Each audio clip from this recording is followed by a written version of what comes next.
Hey everyone, Steve Angel, Traditional Outdoors.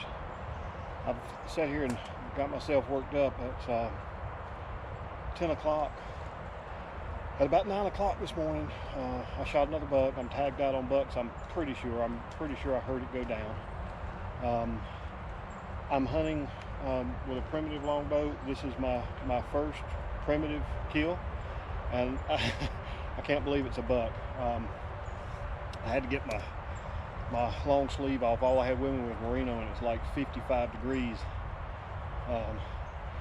When I got here this morning, it was supposed to stop raining about 4 o'clock. I got here this morning and it was raining. It started raining on me about 3:30 as I was driving down. I'm down in middle Georgia again.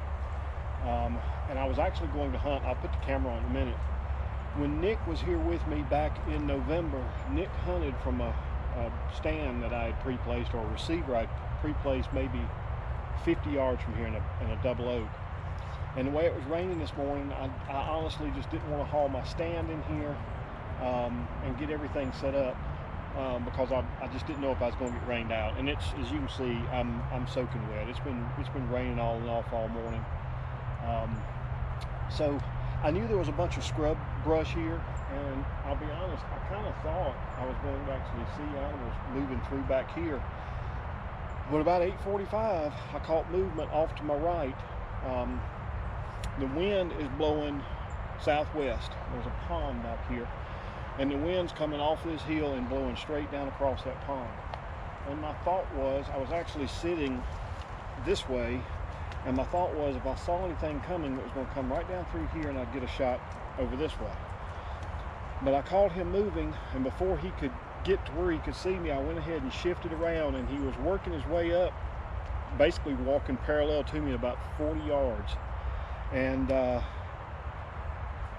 wasn't sure whether or not I wanted to grunt, but I went ahead and picked up the grunt call and blew on the grunt call, and he stopped and looked straight up towards me. And I was blowing the grunt up this way. Anyway, he turned and started working up and offered me a, I don't know, 12-yard, pretty much broadside. I let him go just a little bit past me so I could get a slight quartering angle. And it hit him hard. He tore up through here. I'm pretty sure I broke the left shoulder. I may have actually hit the knuckle because it was the shot looked a little bit low, but I was expecting him to drop, but he didn't. Anyway, he made a big circle, and I caught a flash of him as he went back here behind me, and then I heard him, I'm pretty sure I heard him hit the pond, and I didn't hear him come out of the pond. So I've given it about an hour. So we're gonna pick up the blood trail and see if we can find him. Real quickly though, Mark Troy gave me this bow. I did some website work for him a few years ago, and in trade for that, he up and sent me this bow. He knew I was into Indian history, and I love these Cherokee style longbows. In fact, I made one, but it didn't turn out near as pretty as the one Mark made me. He's got turquoise inlay in all the knots here. It's a 62-inch knock to knock. It pulls 68 at 28. It's rawhide backed, and he's got this nice Native American artwork on it. One of the elk he killed, he's got the ivory from one of those elks is the arrow rest. And on the side of the bow, he saw something that I posted on Facebook years ago, and he saved it, and he actually wrote it in the side of this, and it says, "There is no such thing as the end of season. The cycle just starts over again." I responded to that on a thread somewhere on Facebook, and he saw it. So, Mark, I finally got it done, man. I've had this bow for several years, and I've gone out a few times, but I've never really committed to it. And after shooting that buck a few weeks ago, I said, you know what, I'm really going to commit to hunting with a primitive bow until I get one or till the season ends.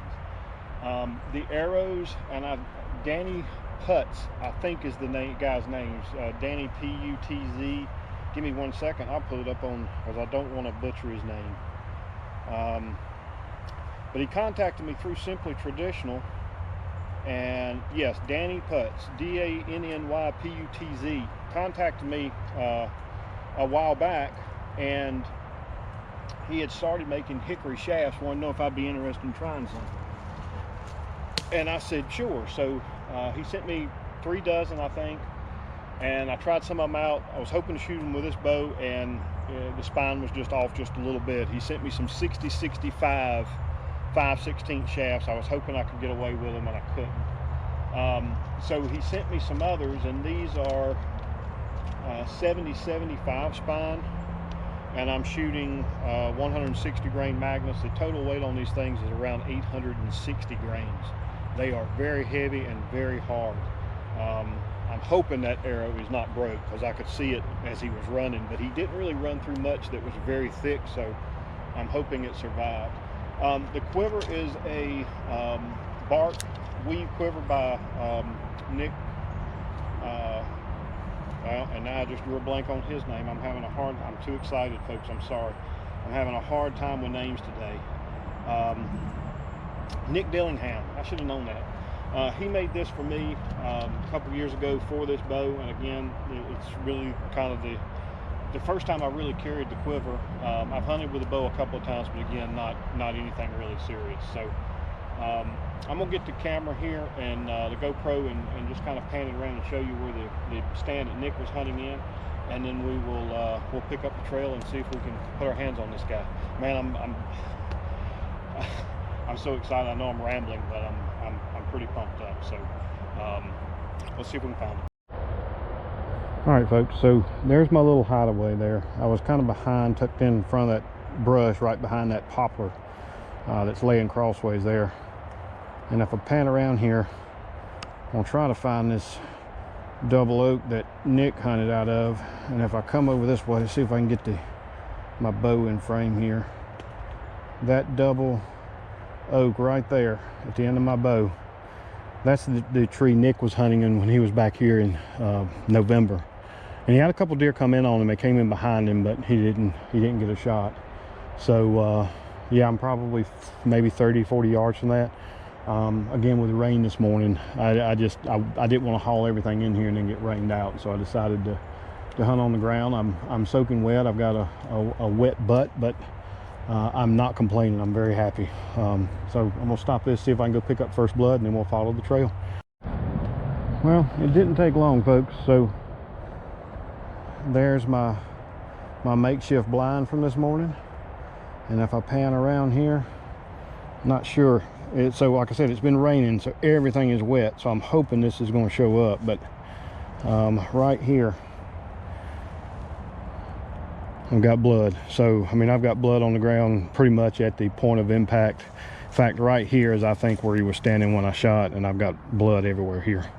So like I said, I was pretty confident it was a really good hit. So we're gonna make our way up through here. I'm blabbering again, and Nick's gonna give me a hard time about it like he did on the last podcast, but my heart is still going 90 miles an hour. I pretty much turned into a puddle of goo. I was shaking so hard after I shot. So yeah, good blood right here, good blood here,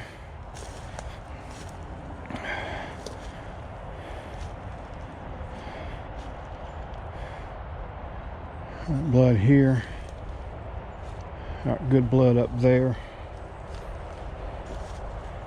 Yeah, there's good blood there. Good blood right here.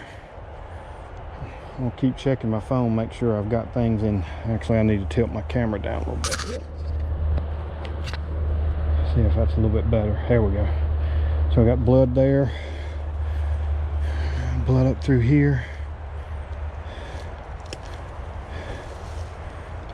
Blood there. Blood there. The good news is, like I said, he didn't run through much thick stuff. It's just following it on this wet ground. Got blood there. Good blood right there. Blood here. Blood there. Blood on this stick right here.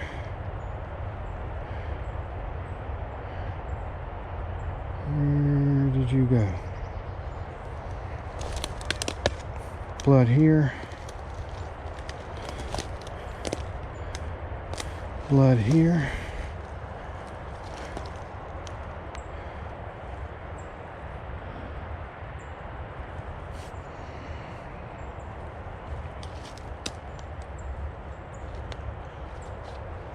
think he turned a little bit. Got blood up here.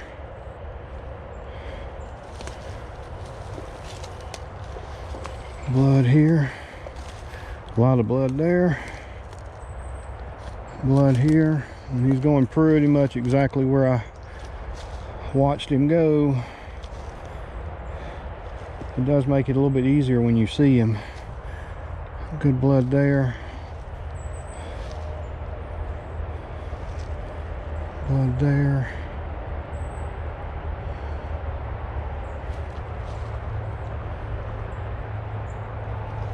Kind of see where he ran. I can see blood there. I can see blood there. Blood there. Blood down through here. Good blood right there.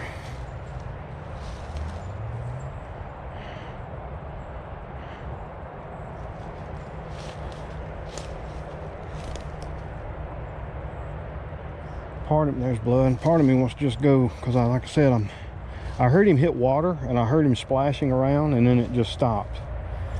So I don't think, it didn't sound like he got out, and I could see the edge of I couldn't see the edge of the water, but I could see close enough that if he had ran off, I'm pretty sure I could have seen him.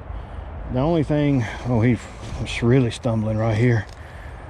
Really good blood. The only thing he could have done, I guess, is swim across, but like I said, it sounded like it lasted just a few seconds and then stopped. And he hit the water hard.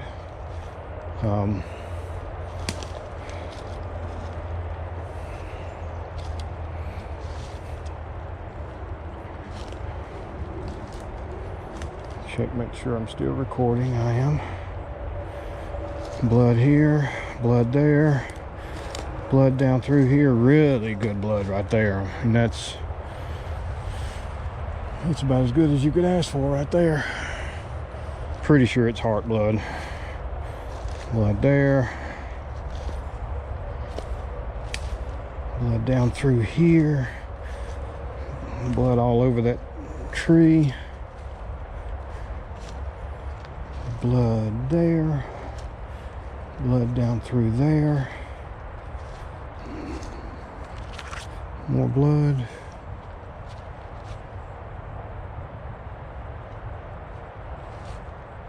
Blood down through here.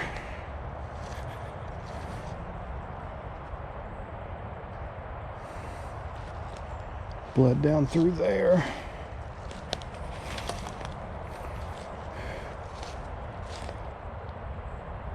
Blood here. Blood here.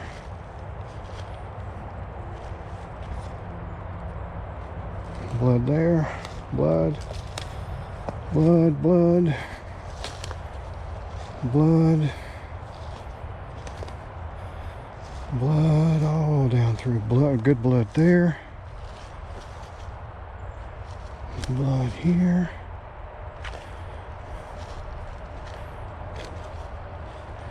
Real good blood there.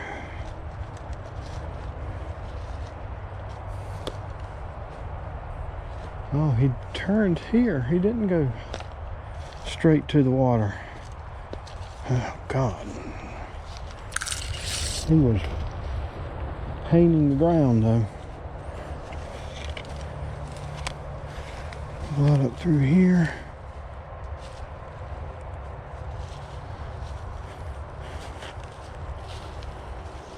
Blood. Real good blood here on the tree. Still haven't seen my arrow.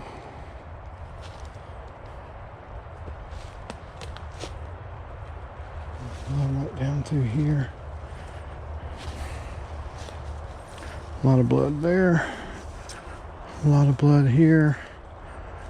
Here's where he looks like he headed towards the pond again.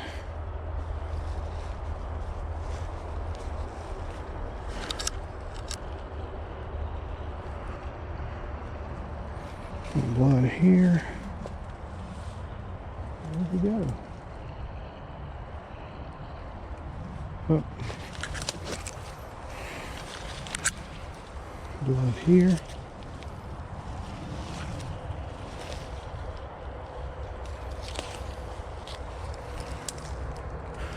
lot of blood down here. Blood through there, blood here.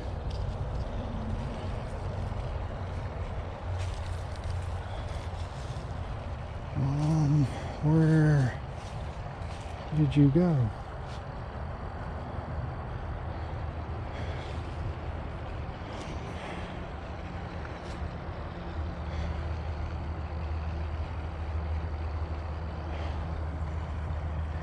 Grass and pine needles. Horrible. Whoop. I see horns. I see an arrow. I don't know where he went. He may have gone.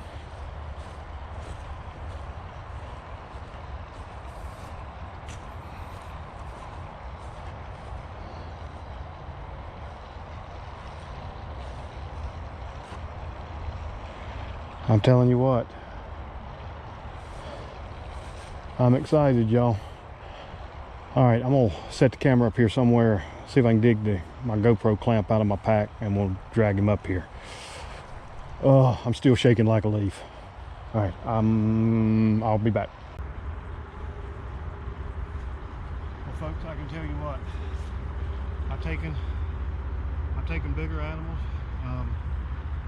But I don't know of one that I'm more proud of than this one. He's actually a 5 point, probably 1.5, 2-year-old deer. But again, primitive gear, and you saw maybe 12 yards.